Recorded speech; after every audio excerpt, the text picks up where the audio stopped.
Hi everyone, ನಮ್ಮ ಅಡುಗೆ ನಿಮ್ಮ ರುಚಿಗೆ ಸ್ವಾಗತ.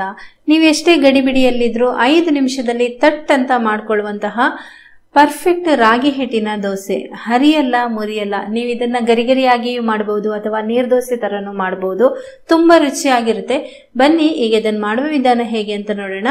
ನೀವೇನು ನಮ್ಮ ಚಾನೆಲ್ಗೆ ಸಬ್ಸ್ಕ್ರೈಬ್ ಆಗಲಿಲ್ಲ ಅಂದ್ರೆ ದಯವಿಟ್ಟು ಸಬ್ಸ್ಕ್ರೈಬ್ ಮಾಡ್ಕೊಳ್ಳಿ. ಪಕ್ಕದಲ್ಲಿರೋ ನೋಟಿಫಿಕೇಶನ್ ಬೆಲ್ ಕೂಡ ಕ್ಲಿಕ್ ಮಾಡ್ಕೊಳ್ಳಿ. ಮೊದಲಿಗೆ ಇಲ್ಲಿ ನಾನೊಂದು ಮಿಕ್ಸಿ ಜಾರ್ ತಗೊಂಡಿದ್ದೀನಿ. ಇದರಲ್ಲಿ ನಾನು 1 ಕಪ್ನಷ್ಟು ರಾಗಿ ಹಿಟ್ಟನ್ನ ಹಾಕೊಳ್ತಾ ಇದ್ದೀನಿ. ರಾಗಿ ಹಿಟ್ಟು ನೀವು ಮನೆಯಲ್ಲಿ ಮಾಡಿರುವಂತದ್ದು ಆಗ್ಬಹುದು ಅಥವಾ ಪ್ಯಾಕೆಟ್ ಅಲ್ಲಿ ಸಿಗುವಂತದ್ದು ಕೂಡ ಆಗ್ಬಹುದು. ಇದಕ್ಕೆ ನಾನು ಅದೇ ಕಪ್ನಲ್ಲಿ ಅರ್ಧ ಕಪ್ನಷ್ಟು ತೆಂಗಿನ ತುರಿ ಹಾಕ್ತಾ ಇದ್ದೀನಿ. ತೆಂಗಿನ ತುರಿ ಬೇಕಾದ್ರೆ ನೀವು ಸ್ವಲ್ಪ ಕಡಿಮೆ ಕೂಡ ಹಾಕೊಳ್ಬಹುದು ಅಥವಾ ಜಾಸ್ತಿ ಬೇಕಾದ್ರೆ ಜಾಸ್ತಿ ಕೂಡ ಹಾಕೊಳ್ಬಹುದು. ಇದಕ್ಕೆ ಬೈಂಡಿಂಗಿಗೆ ಅಂತ ಇದು ಪರ್ಫೆಕ್ಟ್ ಆಗಿ ಬರುತ್ತೆ. ಇದನ್ನ ಹಾಕಿದ್ರೆ 1 ಸ್ಪೂನ್ ನಷ್ಟು ನಾನು ಚಿರೋಟಿ ರವೆ ಹಾಕೊಳ್ತಾ ಇದ್ದೀನಿ. ದೊಡ್ಡ ಸ್ಪೂನ್ ಅಲ್ಲಿ 1 ಸ್ಪೂನು, ಚಿಕ್ಕದ ನೀವು ಟೀ ಸ್ಪೂನ್ ನಲ್ಲಿ ಆದ್ರೆ 2 ಸ್ಪೂನ್ ನಷ್ಟು ಚಿರೋಟಿ ರವೆಯನ್ನ ಹಾಕೊಳ್ಳಿ.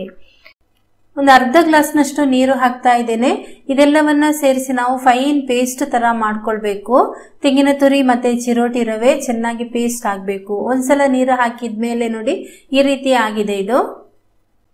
ಇನ್ನು ಇದಕ್ಕೆ ಸ್ವಲ್ಪ ಸ್ವಲ್ಪನೇ ನೀರನ್ನು ಸೇರಿಸಿ ನುಣ್ಣಗೆ ರುಬ್ಕೊಳ್ಳಿ. ಅಂದ್ರೆ ಒಂದು 2 ನಿಮಿಷ ಇದನ್ನ ಚೆನ್ನಾಗಿ ಗ್ರೈಂಡ್ ಮಾಡ್ಕೊಳ್ಳಿ. ಗ್ರೈಂಡ್ ಮಾಡ್ಕೊಂಡು ಆದ್ಮೇಲೆ ತೋರಿಸ್ತಾ ಇದ್ದೀನಿ. ನುಣ್ಣಗೆ ಈ ರೀತಿ ಆಗಿದೆ ನೋಡಿ. ನೀರು ನೀವು ಜಾಸ್ತಿ ಹಾಕ್ಲೇಬಾರ್ದು, ಸ್ವಲ್ಪ ಸ್ವಲ್ಪನೇ ಹಾಕಿ ಇದನ್ನ ನುಣ್ಣಗೆ ಮಾಡ್ಕೊಳ್ಬೇಕು. ಯಾಕೆಂದ್ರೆ ತೆಂಗಿನ ತುರಿ ಮತ್ತೆ ಹಿಟ್ಟು 2 ಸೇರ್ಕೊಂಡಾಗ ನೀರೇನಾದ್ರೂ ಜಾಸ್ತಿ ಆಗ್ಬಿಟ್ರೆ ಆ ತೆಂಗಿನ ತುರಿ ಅಂತೂ ಪೇಸ್ಟ್ ಆಗೋದೇ ಇಲ್ಲ, ಆ ರೀತಿ ಆಗುತ್ತೆ. ಅದಕ್ಕೋಸ್ಕರ ನೀರು ಸ್ವಲ್ಪನೇ ಹಾಕೊಂಡು ರುಬ್ಕೊಳ್ಳಿ. ಈಗ ಇದನ್ನೊಂದು ಬೌಲಿಗೆ ಹಾಕೊಳ್ತಾ ಇದ್ದೀನಿ. ಆಮೇಲೆ ಅದೇ ಲೋಟದಲ್ಲಿ ಇನ್ನೊಂದು ಲೋಟದಷ್ಟು ನೀರನ್ನ ತಗೊಂಡಿದ್ದೀನಿ. ಮಿಕ್ಸಿ ಜಾರಿಗೆ ಹಾಕ್ಬಿಟ್ಟು ಆ ಒಂದು ಹಿಟ್ಟನ್ನು ಕೂಡ ಕಲಕ್ಬಿಟ್ಟು ಇದಕ್ಕೆ ಸೇರಿಸ್ಕೊಳ್ತಾ ಇದ್ದೀನಿ.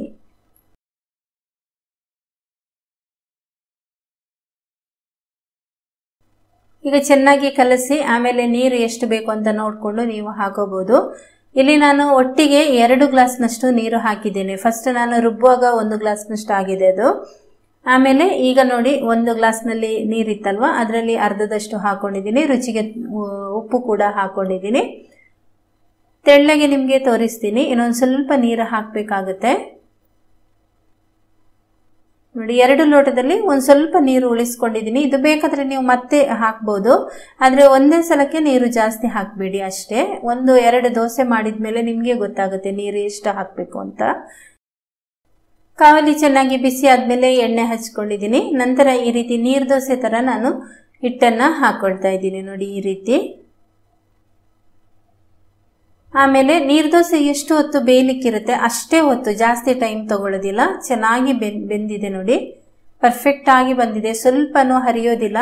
ನಾವು ಚಿರೋಟಿ ರವೆ ಹಾಕಿದೀವಲ್ವಾ, ತುಂಬಾ ಚೆನ್ನಾಗಿ ಬರುತ್ತೆ. ಸ್ವಲ್ಪನೂ ಕಾವಲಿಗೆ ಕೂಡ ಅಂಟೋದಿಲ್ಲ. ಈ ರೀತಿಯ ಒಂದು ಕಾವಲಿಯಲ್ಲಿ ನಿಮ್ಗೆ ನಾನ್ ಸ್ಟಿಕ್ ಅಲ್ಲಿ ಮಾಡೋದಾದ್ರೆ ಸ್ವಲ್ಪನೂ ಅಂಟೋದಿಲ್ಲ.